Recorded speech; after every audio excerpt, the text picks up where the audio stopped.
واقع کربلا کی قسط نمبر 30 کل آپ تک پہنچی، آج قسط نمبر 31 کا آغاز کریں گے۔ سیاہ پرچم والا انتقام لے گا۔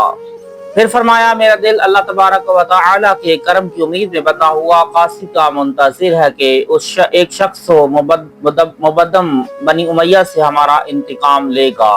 اور یہ بات میں نے اپنے والد گرامی سے اور انہوں نے حضور رسالت مآب صلی اللہ علیہ وآلہ وسلم سے سنی ہے۔ اور یہ صورت اس وجہ پر ہے کہ جنگ صفین کے ایام میں ایک روز میرے والد گرامی نے فرمایا ابو مسلم کہاں ہے؟ محمد بن حنفیہ نے عرض کی ابا جان وہ آخری صف میں ہے۔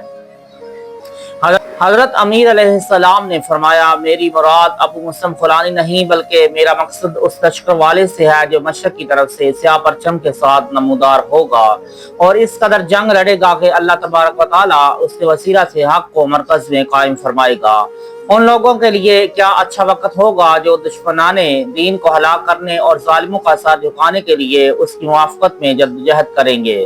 یہ روایت صحت کے ساتھ بیان ہوئی ہے اور شواہد النبوت میں مذکور ہے کہ یہاں اس طرح بیان کیا ہے کہ اس صاحب دعوت شخص سے مراد ابو مسلم مروزی ہے جس نے مروز شاہ جہان سے سیاہ جھنڈوں کے ساتھ نکل کر بنو امیہ کے ساتھ جنگ کی اور دنیا کو مروانیوں کی مصیبت سے نجات دلائی۔ بہرکیف امام حسین علیہ السلام نے حضرت مسلم کی اولاد کو فرمایا آپ لوگ چلے جائیں اور اپنے باپ کے زخم پر مزید نمک نہ چھڑکیں، تمہارے لیے تمہارے باپ اور بھائیوں کی مصیبت ہی کافی ہے۔ فرزندان مسلم کا جواب۔ انہوں نے آپ کا ارشاد سنا تو فریاد کرتے ہوئے عرض کی اے امام زمان، جان کی کیا قیمت ہے اگر آپ کے لیے جان قربان نہ کریں، اور سر کی کیا قدر ہے اگر آپ اسے آپ کے قدموں کی خاک پر نثار نہ کریں۔ ہمارے باپ نے آپ کی وفاداری میں اپنے سر کا نذرانہ پیش کیا اور ہم آپ کی محبت میں اسی جان کا دروازہ کھولیں گے جس کی غیرت دشمنوں کے لیے دروازہ نہیں بناتی، اور ہم محبت کے سر سے دوستوں کے ساتھ جان کو دروازہ بنائیں گے۔ آپ وہ سرور نہیں ہیں کہ سر کو آپ کے ساتھ طاقت کی تنگی ہو، اور نہ آپ وہ دل پر ہیں کہ دل کی رضا جلدی سے آپ کو ہاتھ کی طاقت نہ دے سکے۔ امام علی مقام علیہ السلام نے جب دیکھا کہ یہ لوگ ازروئے صدق کو صفا دم نہیں مارتے اور راہ وفا میں ثابت قدم ہیں تو ان کے لیے دعائے خیر فرمائی اور حکم دیا کہ جب میرے اصحاب اس امر پر قائم ہو جائیں تو چلے جانا چاہیے، اور آج کی رات اطاعت و عبادت خداوندی میں گزار کر آخری نماز جماعت کے ساتھ ادا کرنا چاہتے ہیں، اور یہ فجر کی نماز ہوگی۔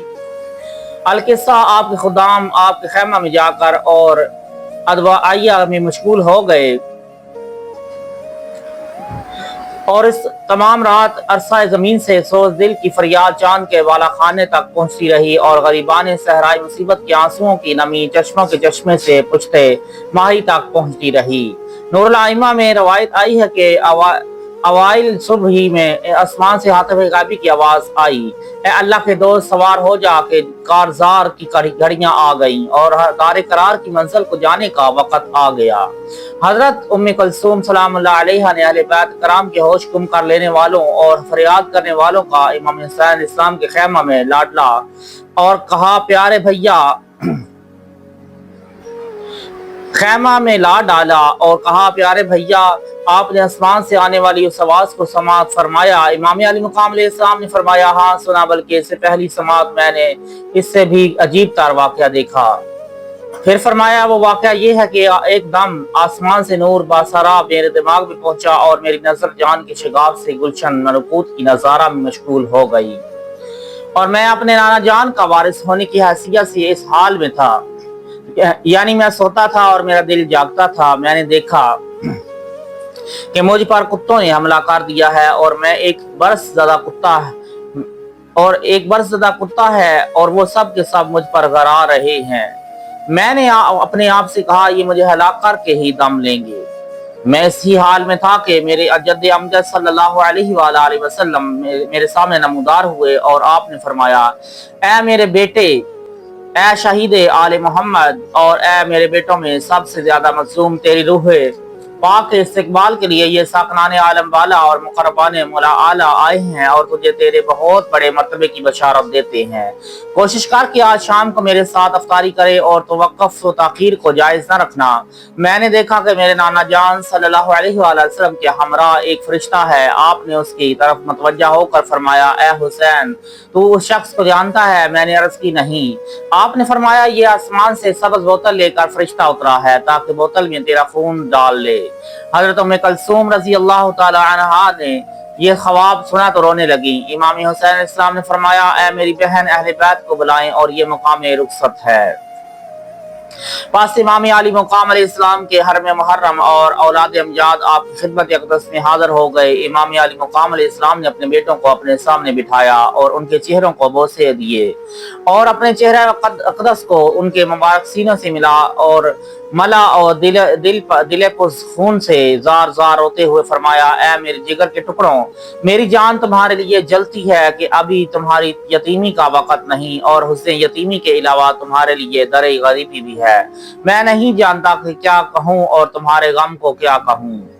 پھر آپ نے اپنی زوجہ محترمہ کی طرف متوجہ ہو کر فرمایا، اے میری ہمدم دیرینہ اور نور دیدہ سرور سینہ، میں نہیں جانتا کہ تم ان یتیموں کے ساتھ کیا کرو گی اور میرے بعد ان کا غم کس طرح برداشت کرو گی۔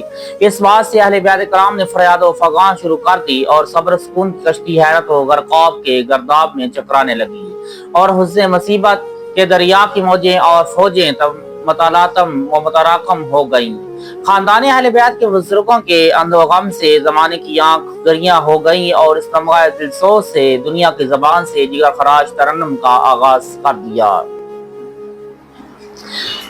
حضرت ام کلثوم سلام اللہ علیہا کی طاقت سما جواب دے گئی تو عرض کی، اے گلدستہ باغ لافتہ اور اے لالہ نورسا چمن اہل عطا، ان غم اندوز باتوں کو سننے کی کس کو طاقت ہے اور اس کلام جگر سوز کتاب سماعت کس میں ہے؟ ہمارے نانا جان حضرت محمد مصطفیٰ صلی اللہ علیہ وآلہ وسلم اس دنیا سے تشریف لے گئے۔ ہمارے محترم آپ کے والد گرامی حضرت علی المرتضیٰ تھے، وہ بھی شہادت کے پروں کے ساتھ روضہ سعادت کی طرف پرواز کر گئے۔ آپ کے برادر گرامی جناب حسن مجتبی علیہ السلام بھی اپنے دست کرام ہمارے سر اٹھا لیا۔ ہمارے بھائی کے بعد محرم محرومہ اور پناہ مظلومہ آپ کی ذات اقدس ہے۔ اے یادگاہ خاندان نبوت، جب آپ چلے جائیں گے تو ہمارا محرم کا حال کون ہوگا اور ہم فراق کے ماروں کے زخمی دل پر مرہم راحت کون رکھے گا؟ یہ باتیں ہو رہی تھیں کہ اچانک صبح طلوع ہو گئی اور اس غم نے گریبان غریباں چاک کر دیا۔ صبح ننگے سر خراشیدہ رونیل پوش آسمان سے نمودار ہوئی اور آفتاب دل پر آتش کے ساتھ سرگشتہ آسمان سے سرگردان طلوع ہوا۔ زبانے کے خنجر نے ماتم شہداء میں رات کے گیسو کاٹ دیے اور اس مصیبت میں